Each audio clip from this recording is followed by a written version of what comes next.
and welcome to Need Now. Need Now is a channel based only in English, completely based on NCERT for your NEET needs. We'll be covering lectures and syllabus from physics, chemistry and biology.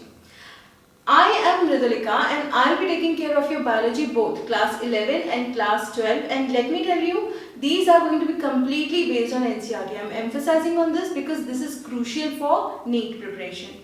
This channel is completely dedicated to the students who cannot understand Hindi or any other language but are well versed in English. So beginning today, I will be teaching you phylum Arthropoda from Animal Kingdom, which is chapter 4 of class 11.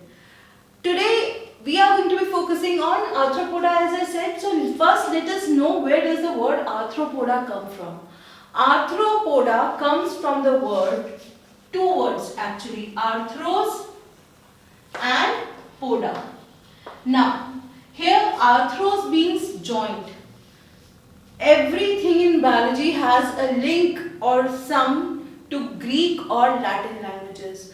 Even the earlier classifications were based on these languages. So it is obvious that a lot of names, that a lot of nomenclature is still carrying the same essence of those languages. So arthros, as I said, it means joint, and poda is appendages.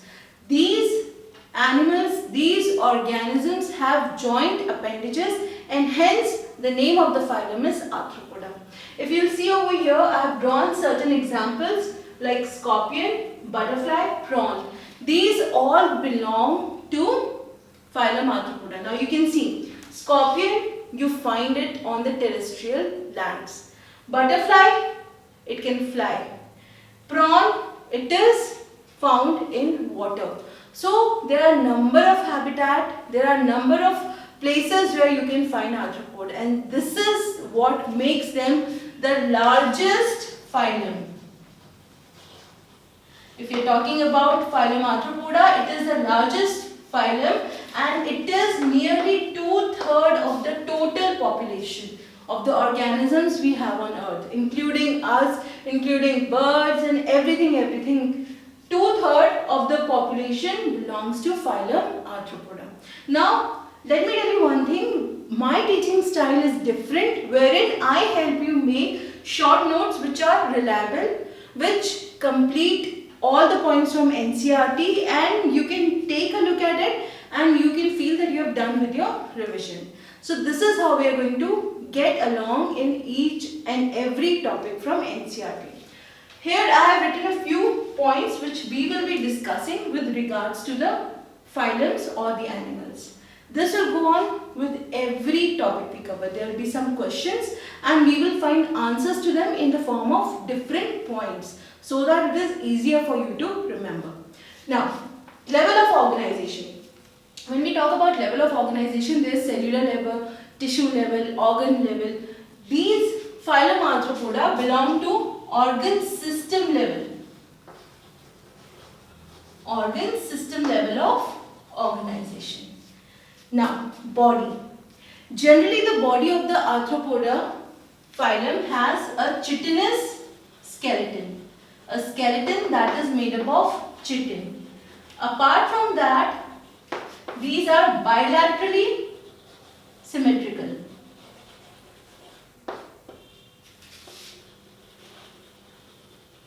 Bilaterally symmetrical.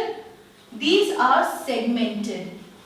You can see there are various segments that are visible on the body of the animals. For example, over here in scorpion or prawns, you can see there are segments, small structures. They seem to be joined together, right? So these are their different segments, and hence it is written they are segmented. Apart from that, they are triploblastic. All three germ layers are present, and lastly they are coelomates. A proper coelom is seen in the phylum Arthropoda. Now, apart from that, we will be talking about special features. Special features is a section wherein something different from the other phylums is noted very prominently. So, in special features, the first one is that the body is distinguished into head, thorax and abdomen. You can see proper body parts, you can distinguish between them, but you cannot do these in the prior phylums that we see in the Animal Kingdom chapter, right? Moving on to next, the circulatory system. The circulatory system is of open type. The whole body bathes into it, internal. So, the circulatory system is found to be of the open type. Third, we are talking about the respiratory system now. Respiratory system, how do they respire? So, over here they have different organs which help them respire. In case of prawns or animals which live in sea or water, they'll have gills. Some will have book lungs, some will have a proper tracheal system. So there are various organs and they are gills, book gills, book lungs and sometimes a proper tracheal system. So this is about, first one was about the anatomy, head, thorax, abdomen. Second is about your circulatory system. Third is about your respiratory system. One more important thing that we see in these organisms that belong to phylum Arthropoda is Malpighian tubes. They form the excretory system rather. So Malpighian tubes are again, up till now, whatever phylums they are mentioned in the NCERT, they show presence of different organs. Over here, it is for the first time that we are seeing Malpighian tubes. So these are important. Lastly, they have various sensory organs. Sensory organs. And these are eyes. Okay, they have antennae. Eyes may be compound. They also have different structures for balancing and all. So these are found in all these organisms, and most majorly, which I've said, the name Arthropoda is derived from joint appendages. So if you see over here or even here, or if you must have seen a cockroach, right? If you look at the legs of the cockroaches, they are jointed in different angles. Then that is the reason they are known as joint appendages. Now, you have to remember one thing over here, statocysts. These are very important and these are the balance organs for all of these Arthropoda. A number of organisms and they all need balancing. For example, if you talk about butterfly, butterfly needs to maintain its balance while flying. So it is obvious that some or the other balance organ is present in it. Moving on to next, sexes. I am writing it over here. Sexes are separate, which means these are dioecious. Sexes are separate. Male, female are different. Fertilization is internal and these are oviparous animals, which means they lay eggs. Lastly, development is direct or indirect. Both are seen. Sometimes the young one may resemble the adult, but sometimes it may not. In case of mosquitoes, let's see, they develop into larvae and then into proper adult mosquito. So the larvae, they do not resemble the mosquito. So that is indirect. But sometimes it happens. In case of butterfly also, the caterpillar is completely different from the butterfly. So this is also indirect development.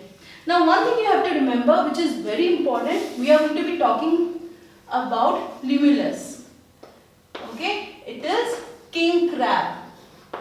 When I talk about king crab, it is a living fossil. What are fossils? Fossils are various, you can say, rocks that we find in sedimentations in rocks, mountains. Sometimes they contain parts of various animals that lived prior to us many thousand years ago, and their parts are found in those rocks. But when it comes to king crab or limulus, it is a living fossil because it still has features from the primitive times, and hence it is called a living fossil. You have to remember this is extremely important. Other examples of arthropoda I can give you, economically important one. First is your honeybee. We receive honey from it. Apis. Bombyx is your silkworm. We obtain silk from it. Then there is another arthropoda which gives us lac. So these are some important, economically important arthropoda. Apart from that, there are some vectors. What are vectors? Vectors are the ones which carry disease. Like if you know about malaria, Plasmodium falciparum is carried on by the mosquito. So mosquito over here is a vector. Anopheles, Culex, and there are so on. Another gregarious pest, okay, it's mentioned locust. Now if you remember, a few days back we had an attack of locust all over the North India, also in the western parts of India. So these are really harmful for our crops, and that is why they are named gregarious pest. Okay, so this is where we complete our phylum Arthropoda. I am hoping you all have understood this. Very simple. All you have to do is right now read it from the NCERT ones, solve the questions, whatever kind of questions that you find on this topic, and then if you find any mistake occurring over and over, you can just reread it or watch the video. If you have any problems, do comment.